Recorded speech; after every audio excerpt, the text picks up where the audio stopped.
Allez vol, bienvenue à toutes et à tous. Donc aujourd'hui, on va traduire en direct une lecture qu'a donnée Srila Prabhupada. Donc c'était en commentaire du Srimad Bhagavatam, premier chant, chapitre 8, verset 18. Donc je vais lire le verset. Srimati Kunti dit: J'offre mes respects à toi, le Seigneur primordial. Tu es au-delà de l'énergie matérielle et la contrôle. Tu es le contrôleur interne de tous les êtres et tu es aussi présent extérieurement à travers tout l'univers.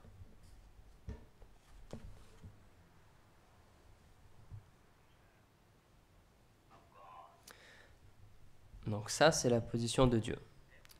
Il est partout. Il est situé dans l'univers.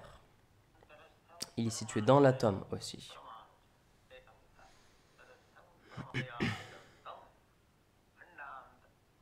Ça, c'est la Brahma Samhita. Donc il cite un verset de la Brahma Samhita. Le Seigneur, qui est à travers l'expansion d'une de ses portions plénières, il existe à travers tout cet univers. Et pas seulement dans l'univers, mais aussi dans l'atome. Ça, c'est la qualification de Dieu. Il est devenu plus grand que le plus grand. De la même manière qu'on a cette conception de l'univers, on ne peut pas imaginer à quel point, jusqu'à où il s'étend, à quel point il est grand. Et cet univers-là, ce genre d'univers-là, ils viennent en fait de la respiration de Mahavishnu. Donc il cite un autre verset de la Brahma Samhita 5.47. De son expiration, un nombre incalculable d'univers sortent, et lorsqu'il inspire, tous ces univers entrent en lui à nouveau. Donc c'est généré et ensuite c'est annihilé. Et c'est ça qui se passe. Donc ça c'est d'un côté. Il y a des nombres incalculables d'univers. Donc ça c'est un côté. Un nombre incalculable d'univers peuvent être mis dans le nombril de Mahavishnu. Et d'un autre côté, lui, il peut entrer même dans l'atome. Donc ça, on dit, ça c'est plus grand que le grand. Parce que souvent on peut dire, Dieu est grand. Mais on ne sait pas à quel point il est grand. Les gens disent Dieu est grand, mais on n'a pas une conception de à quel point il est grand. Il est tellement grand qu'il peut avaler un nombre incalculable d'univers et il peut les contenir dans son ventre.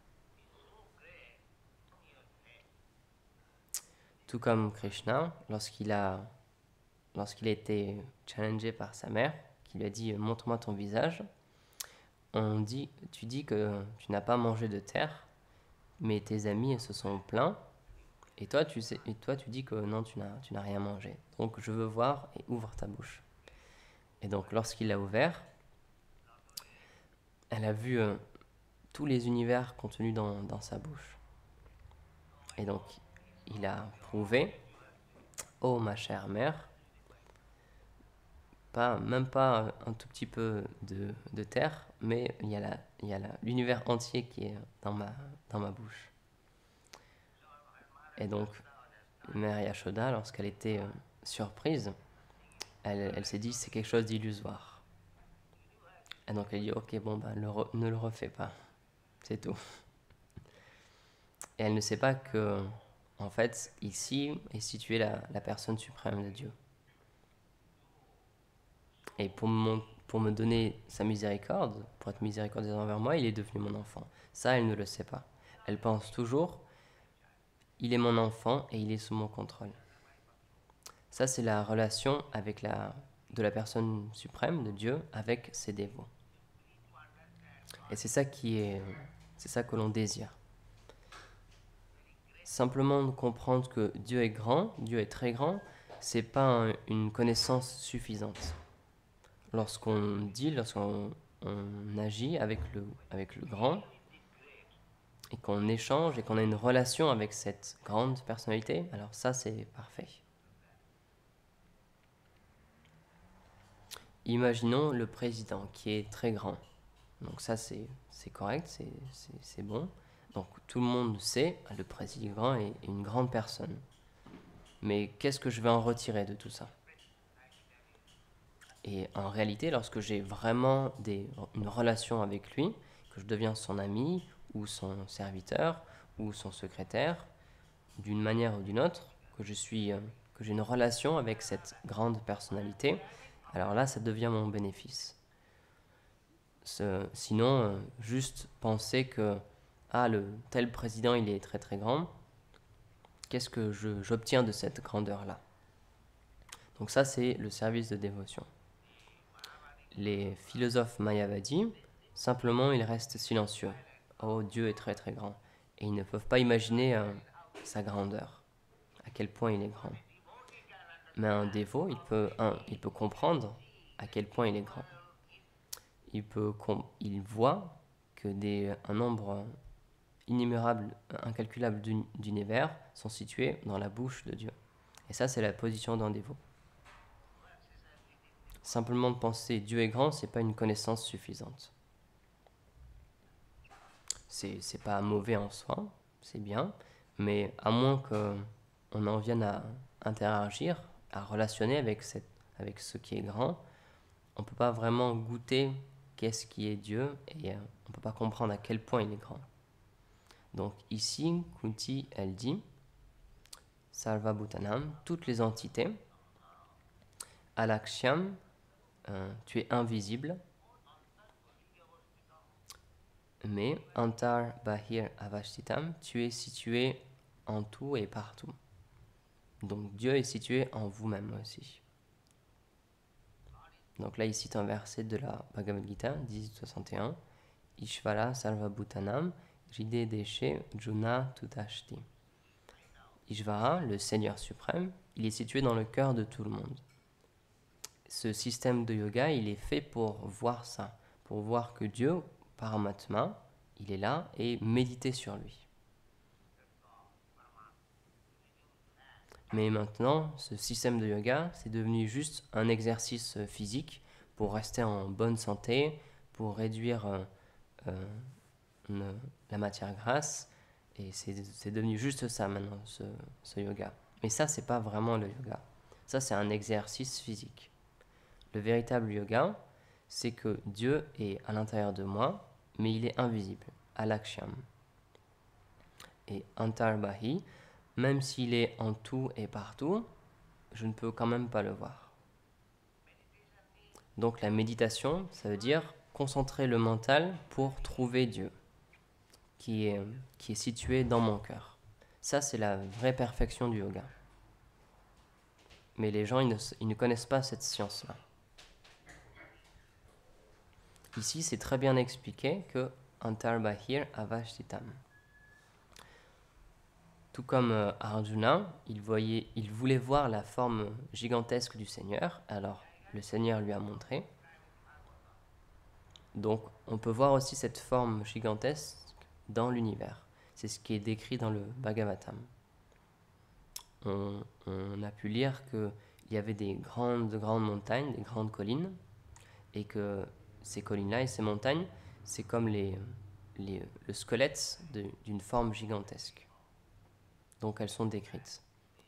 Le plus haut système planétaire, Brahmaloka, c'est comme la tête ou comme le crâne. Les rivières, c'est comme les veines. Les océans, c'est comme les trous que l'on a aussi. Et de cette manière, tout est décrit. Toute cette forme gigantesque est décrite. Mais en même temps, cette forme gigantesque, elle est aussi dans votre cœur, sous une forme très très petite.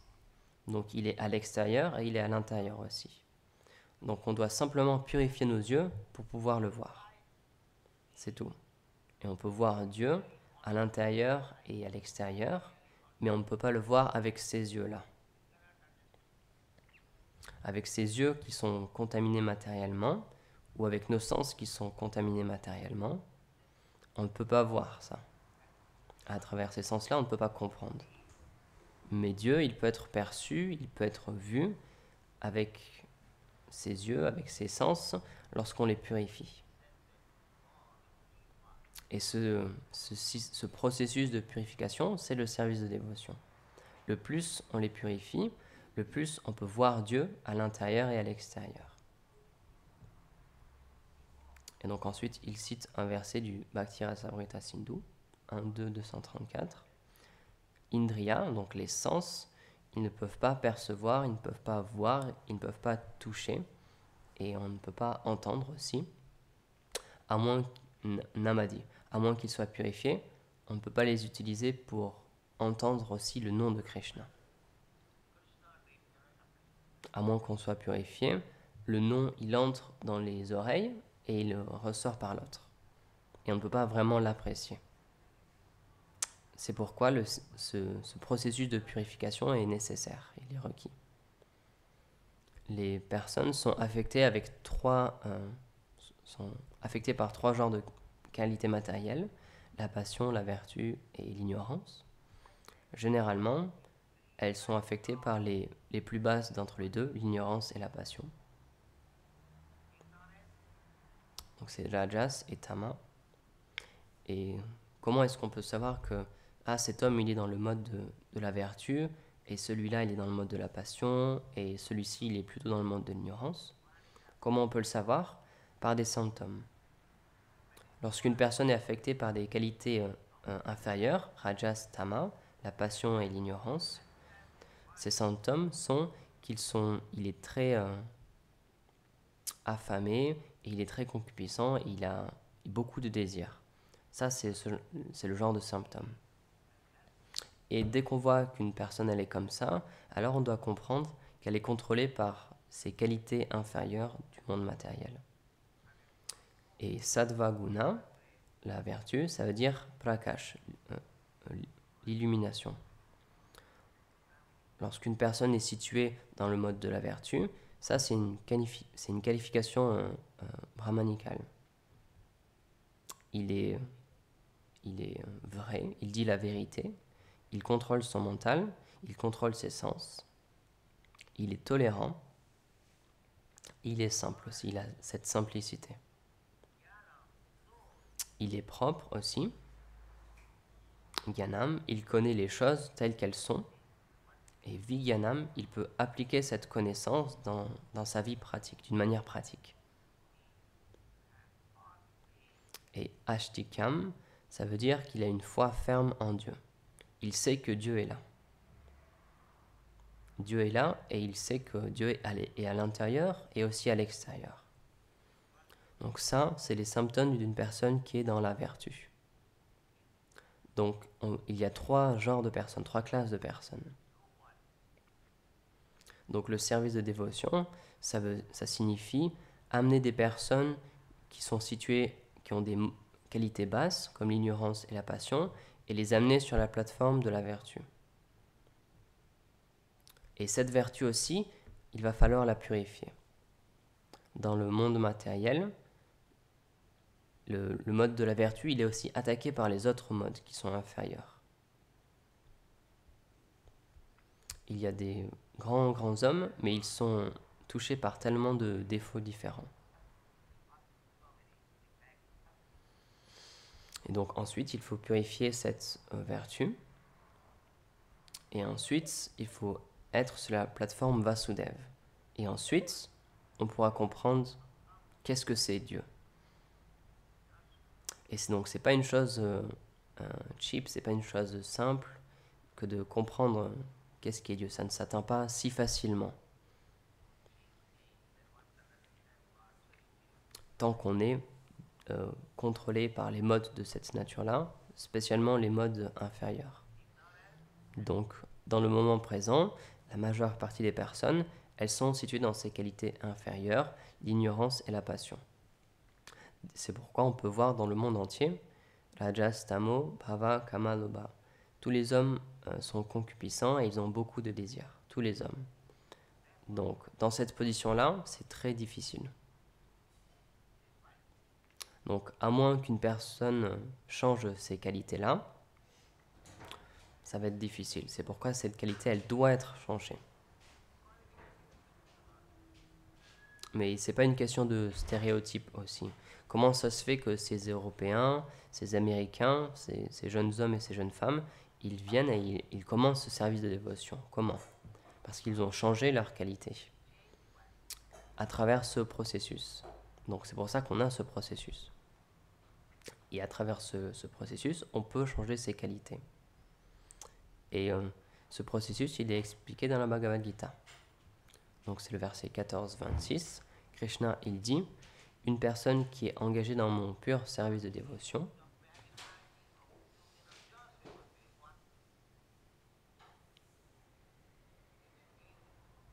donc là, on parle du pur service de dévotion, donc c'est-à-dire qu'il n'a aucune motivation, parce que généralement, des personnes, elles vont dans un temple ou dans un lieu de prière, mais ils y vont avec un motif derrière.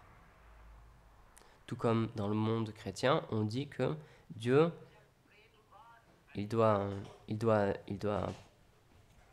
pourvoir. On doit prier Dieu et lui ensuite il doit pourvoir. Et ensuite de cette manière-là, alors j'accepte Dieu. Ça c'est la condition. Mais s'il ne pourvoit pas à mon ordre, alors je ne m'intéresse pas à lui. Donc de cette manière-là, on ne peut pas être des serviteurs de Dieu. De cette manière-là, en fait, on veut que Dieu soit notre serviteur. Oh Dieu, s'il te plaît, donne-moi ma nourriture. Mais donc ça, c'est ok, parce que Dieu, il donne la nourriture. Mais pourquoi est-ce qu'on demande à Dieu? Pourquoi est-ce que vous le dérangez comme ça?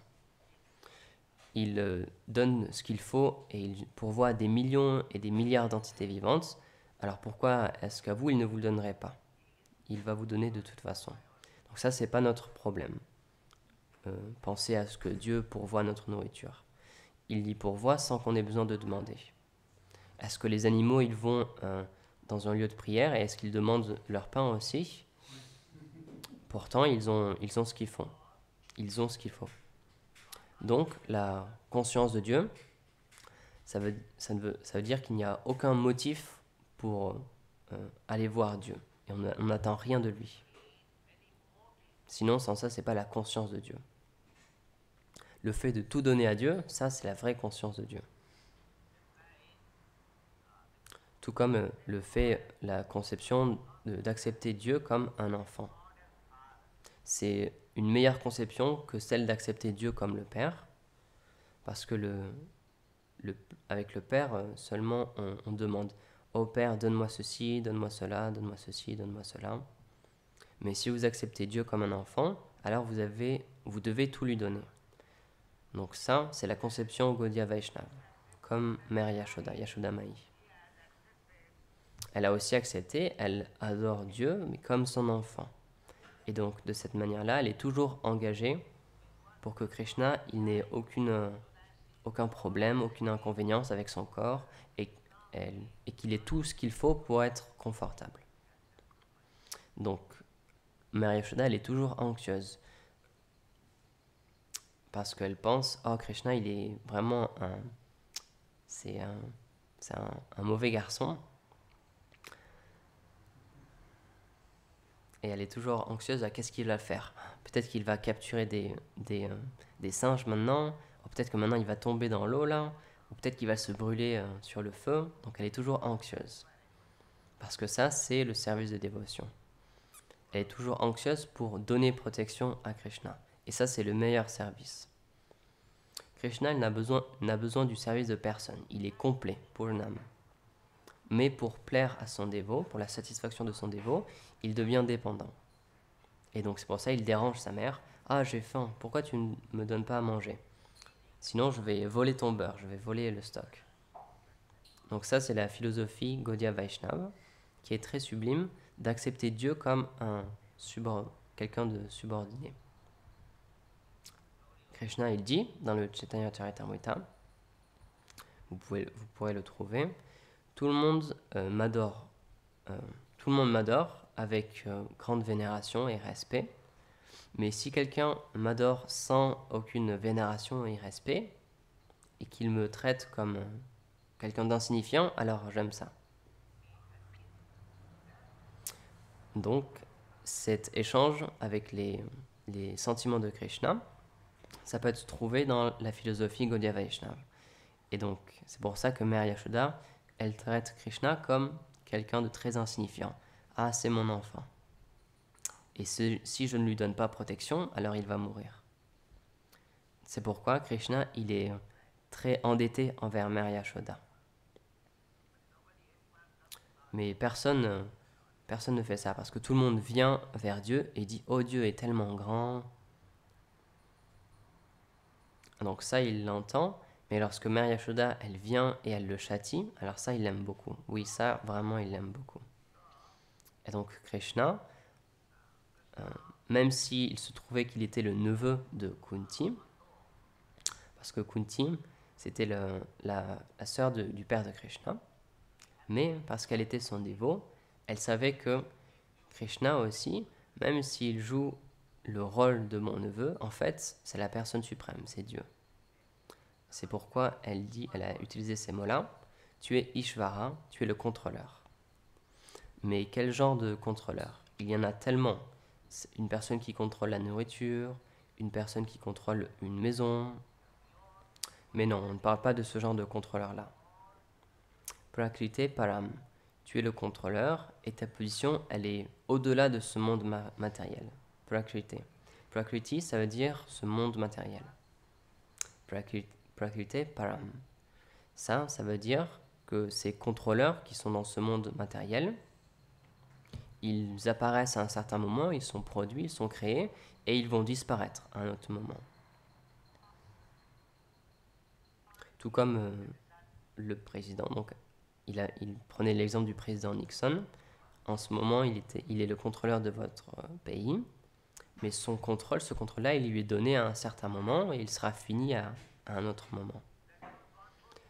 Donc, c'est pourquoi Kunti, elle dit, tu n'es pas ce genre de contrôleur-là. Ce n'est pas que ton contrôle, il commence à un certain moment et à un autre moment, il sera fini. C'est pourquoi Prakriti Param.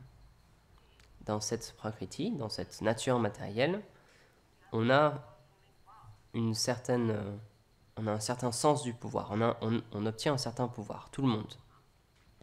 Mais il a un début et il a une fin, ce pouvoir. Tout comme notre vie, elle débute et ensuite elle se termine.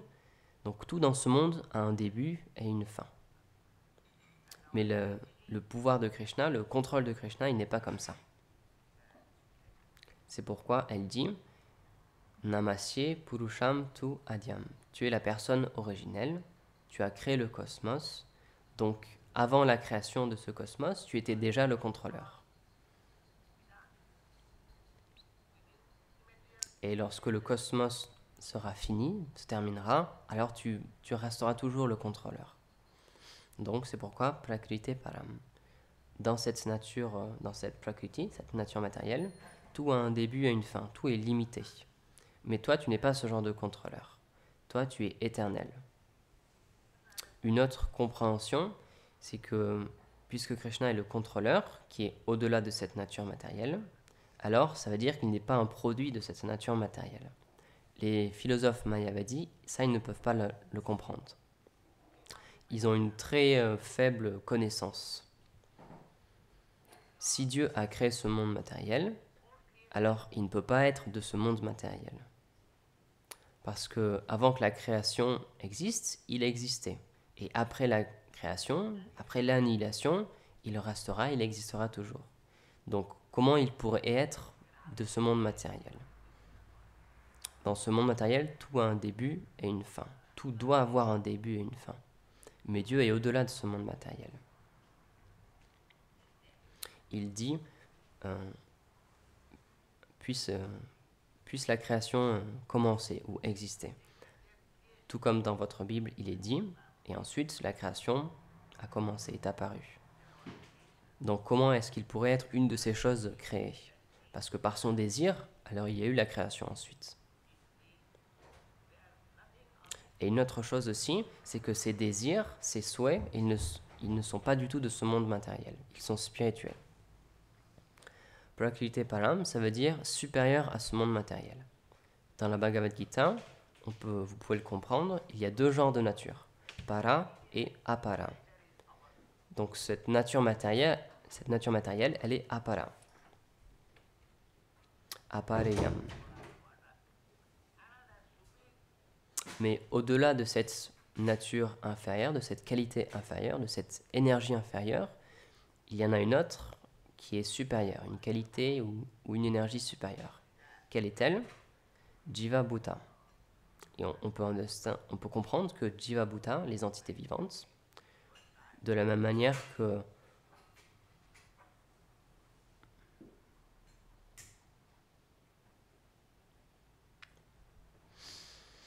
on peut voir qu'il y a tellement de choses vivantes, par exemple à côté d'une rivière, il y a tellement de choses qui sont là, tellement de choses matérielles, mais qui a fait tout ça? C'est les entités vivantes. La matière, elle ne peut pas prendre différentes formes, elle ne peut pas se transformer sans le toucher de l'énergie de l'entité vivante. Et ça, tout le monde peut le comprendre. Cet énorme bateau, par exemple, comment est-ce qu'il est apparu? Comment est-ce qu'il est venu en existence? Parce qu'une entité vivante l'a planifié, a fait tout un plan de comment le faire, il a amené des choses matérielles et ensuite il l'a construit. Donc cette énergie inférieure, ces choses matérielles, elles sont subordonnées à l'énergie spirituelle. Donc Krishna, lorsqu'il est Prakriti Param, puisqu'il est au-delà de cette nature matérielle, son corps, ses activités, ses divertissements, son nom, sa forme, tout ça, ce n'est pas matériel. Si quelqu'un essaie simplement de comprendre Krishna tel qu'il est, en vérité, alors il devient libéré, simplement par le fait de comprendre Krishna. Et donc ça, c'est le service de dévotion. Essayer de comprendre Krishna, mais pas par la spéculation. Plutôt, comment Krishna il le dit lui-même, comment Dieu le dit lui-même, ou comme les dévots de Dieu le disent. Tout comme Kunti. Kunti, c'était une dévote de Krishna. Elle a dit, tu es Prakriti Param. Donc, elle est notre autorité. Elle est notre autorité parce que les dévots, chaque dévot, tous les purs dévots, ils sont confidentiels.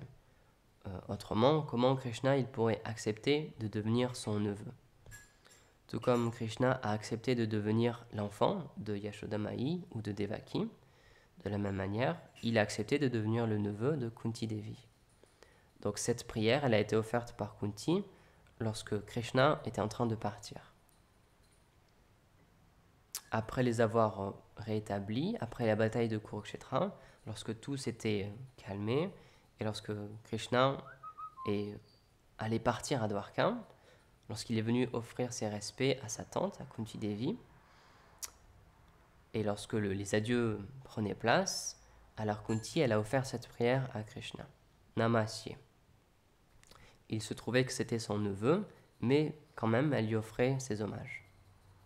Parce qu'elle savait, il joue le rôle de mon neveu, mais c'est la personne suprême, il est Dieu en fait. Donc, même si elle avait une position supérieure, parce qu'elle était sa tante, elle lui offrait Namasye. Je t'offre mes respectueux hommages. Donc ça, c'est la position. Donc Dieu est invisible, mais pour qui? Pour les personnes qui n'ont pas les yeux pour le voir. Alaksham, même s'il est partout, cet univers, c'est une transformation de l'énergie de Krishna. Donc cette énergie, elle n'est pas différente de la source de l'énergie. C'est pourquoi le monde entier, c'est Krishna. Donc on doit habituer nos yeux à ça. Les yeux, ils doivent être purifiés, c'est ce qui est dit dans la Brahma Samhita 5.38. Et ensuite, de la même manière qu'on applique un onguent sur une poudre sur nos yeux, alors lorsque nos yeux sont nettoyés, alors on peut voir clairement. Donc de la même manière, si on applique cette pâte, cet amour de Dieu sur nos yeux, alors là on pourra voir Dieu. Tout comme Arjuna a pu voir Krishna. De la même manière, Kunti Devi, elle voit aussi. Les autres, ils ne comprennent pas que Krishna, c'est Dieu, la personne suprême, mais les Pandavas et la mère des Pandavas, ils savaient que ici, c'est Krishna, mais c'est aussi la personne suprême, c'est Dieu. Tout comme Krishna, il montrait sa forme universelle, tout comme il a montré sa forme universelle sur le champ de bataille de Kurukshetra, seulement Arjuna pouvait la voir, personne d'autre. Donc Dieu se révèle à son dévot.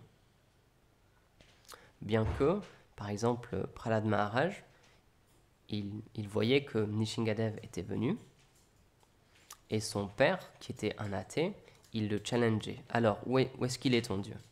Mais Dieu est partout.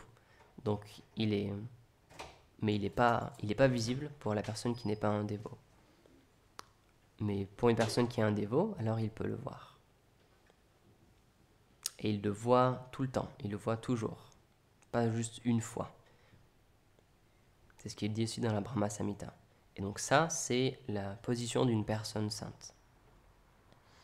Dans le cœur, ils peuvent le voir. Et donc lorsque vous pouvez voir Dieu, lorsque vous pouvez parler avec Dieu, alors là, vous pouvez retourner à sa demeure, vous pouvez retourner chez lui. Donc pourquoi devriez-vous perdre cette opportunité? Ça, c'est l'opportunité qui est donnée dans la forme humaine. Vous pouvez voir Dieu, vous pouvez parler avec lui, donc vous pouvez retourner dans sa demeure. Merci beaucoup. Jai Shri Prabhupada ki Jai.